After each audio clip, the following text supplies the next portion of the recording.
Thank you, Leah, and thank you, Parmjeet. Isn't it inspiring to hear that readily available technology can solve some of our most difficult problems? Now, if only we had a government which is practical enough to embrace those solutions. Before we get to practical solutions for problems with the environment, I want to share some of what I believe makes New Zealand unique. We have an environment where we can grow practically anything. It's warm enough to swim almost year-round in Auckland, where I live. The most dangerous natural predator is a rare spider, whose bite's going to send you in search of another rare Kiwi species, a doctor. But certainly, well, hopefully, it won't kill you. After 1,000 years of colonisation, the country's still practically empty of people. Despite what the government may think, we still have plenty of legroom down here. More people can come, we can grow. The few people who do live here love to fish, hunt, hike, sail, ski, grow food and flowers, and make things that are useful. In our bones, we are a practical people. For DIY tragics like me, well, we're always proud to have built a deck, laid a concrete path, built a pizza oven, all without sustaining serious injury. For the green thumbs, we're proud to have set up a garden bed or a worm farm. When it comes to industry and technology, we've got a large cohort of practical and skilled and highly motivated citizens. We may be small, but we have ingenuity. Bluff Aluminium Smelter produces high-purity alloys for phones, TVs and satellites with 100% renewable electricity from the Manapuri Hydro Scheme. New Zealand produces glue-laminated timber beams that can span almost as much as a steel beam and up to 6 stories high. Imagine that. I visited a factory in Warkworth recently where they produced the carbon fibre yachts that won the America's Cup and produced the entire Sail GP fleet. And it's not just flying yachts. We also produce carbon fibre rockets that deliver small satellites into space to track weather, volcanoes, keep an eye on Vladimir Putin, as well as keeping us all connected when cell phone networks are down. There isn't a problem that Kiwis haven't been able to solve by working together. And we'll be doing a whole lot more working together with a change of government in October, won't we?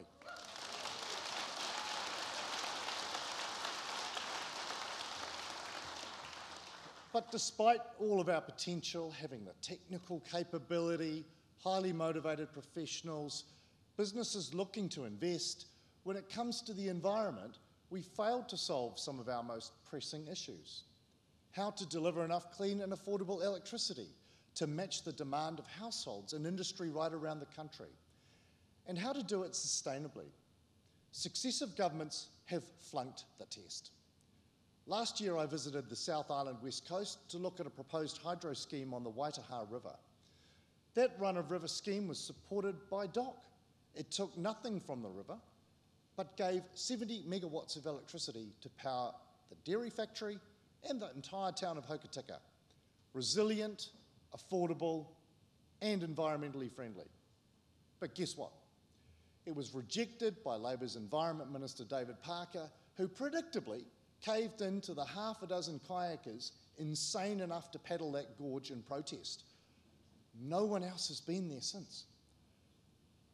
Labour's long-awaited changes to the RMA will make it even harder to consent hydropower, including dozens of existing dams, by limiting the term of water permits to 10 years and allowing the minister or councils to call in permits at any time. Submitters on Parker's RMA reform told the Environment Committee that small, useful, environmentally friendly schemes like Waitaha would be unlikely to ever get consent under these RMA reforms. How about wind power then? A group of wind energy investors met with ACT MPs at Parliament recently. They want to build wind turbines off the Taranaki coast, and they'd use foreign investors' money to do it. Sounds like a great idea. How can ACT help, we asked? Well, the government talks a big game on how wind energy is cheap and plentiful, but they still haven't worked out a consenting process for wind turbines built on the seafloor. We asked MBIE, what's happening? They replied they hoped to have an application form ready in 2024. Say what you will about this government, they are world heavyweight champions when it comes to bureaucracy and designing forms to fill out. Doesn't it make you proud? So that government department tasked with setting up a regulatory regime is years late. And so investors with billions to spend are happily moving from New Zealand to more dynamic economies like Australia, like the EU, the US, to put their money into projects that will actually be producing electricity in 3 to 4 years.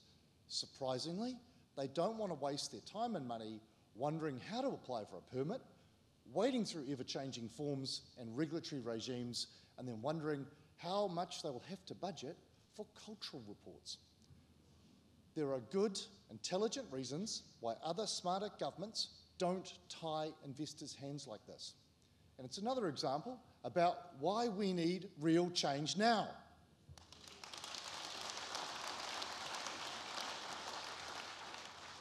So how about improving biodiversity in wetlands then? New Zealand ecosystems have endured 1,000 years of human activity, which started with burning large tracts of the South Island to hunt moa, and continued until 95% of New Zealand's original vegetation has been lost. So you'd imagine that any farmer, developer or miner who plants trees, restores a wetland, controls weeds and pests, they'd be celebrated by government and councils. But think again. Instead of the government sending a thank you card, under Labour's Indigenous biodiversity policy, they will have restored areas of their property painted with a planning overlay called an SNA. That's a significant natural area, which permanently limits what you can do with your property. What about fresh water quality? Aucklanders only have to look at the Safe Swim website to see the black and red flags, which show where even wading is a health hazard. Yet for all the talk about Labour's 3 water reforms and how iwi co-governance was desperately needed to level up infrastructure, guess what? Labour's now trying to reform their reform, and they've delayed it for at least 2 years while locals are forced to deal with the raw sewage we see overflowing into our waterways and onto our beaches. This is the real cost of Labour. And if the current situation looks bad, the government's RMA reforms introduce an even more powerful cultural veto over those blessed with DNA, which allows them to identify as Māori over decisions around water. And we can only imagine how that will accelerate if we allow Hipkins to scrape back in, propped up in power by a rickety coalition, Te Pāti Māori, the Greens, currently all fighting amongst themselves like ferrets in a sack. We can't let that happen. We need real change now.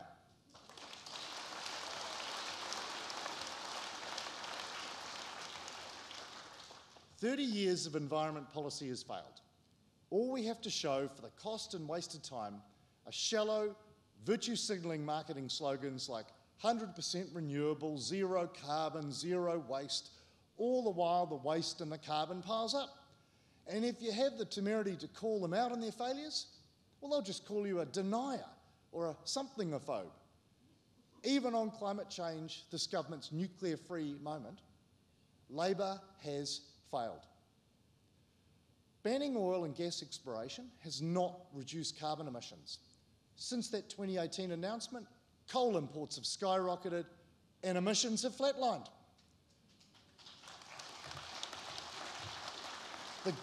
The government's solution to tax utes to subsidise Teslas, or spend $500 million on a cash for clunkers scheme, which would have paid up to 10 grand for people to hand over an old car. Thankfully, that scheme was cancelled thanks to ACT highlighting how foolish and wasteful it was. But just a few weeks ago, the government threw $140 million at a highly profitable Australian steelmaker to upgrade an electric arc furnace. So we can't win them all. All these schemes are tinkering at the edges. We already have a carbon price and a cap on emissions under the emissions trading scheme. That sets the right incentive, we just need to use it. Most urgently, we should be funding adaptation so we are better prepared for the inevitable extremes of weather that are going to hit us more frequently. Labor spent 6 years rewriting environmental law, and guess what? Their Natural and Built Environments Bill is now like the RMA on steroids. It will allow more randoms, more council officials to make objections to how land and resources are used and how infrastructure is delivered, clogging up the system at the very moment it needs streamlining and speeding up.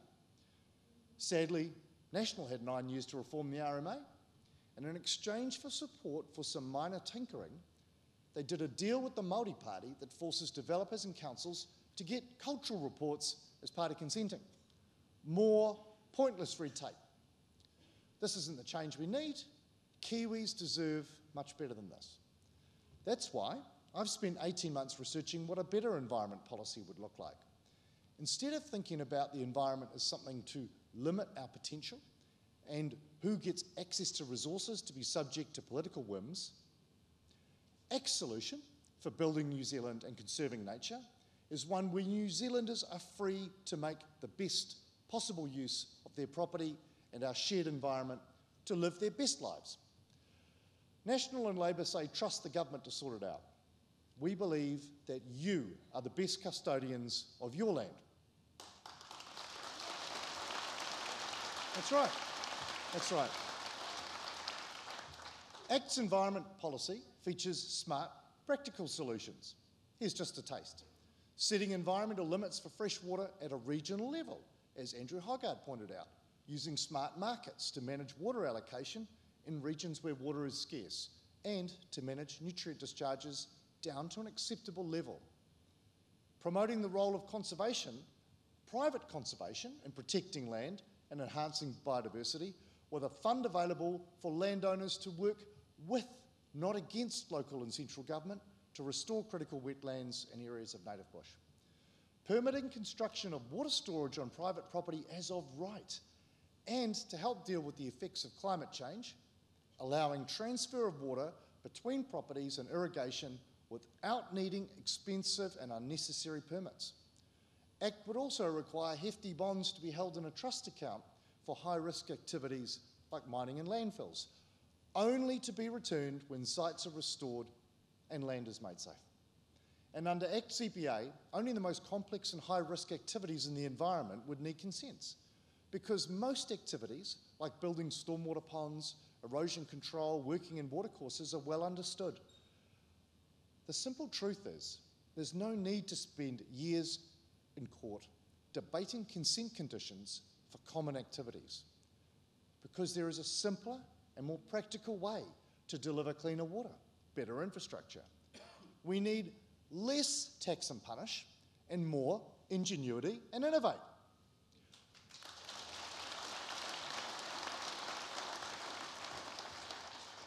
We need to adopt more optimistic, long-lasting, a mindset that says we can solve problems of climate change and pollution, just like we have solved every problem before.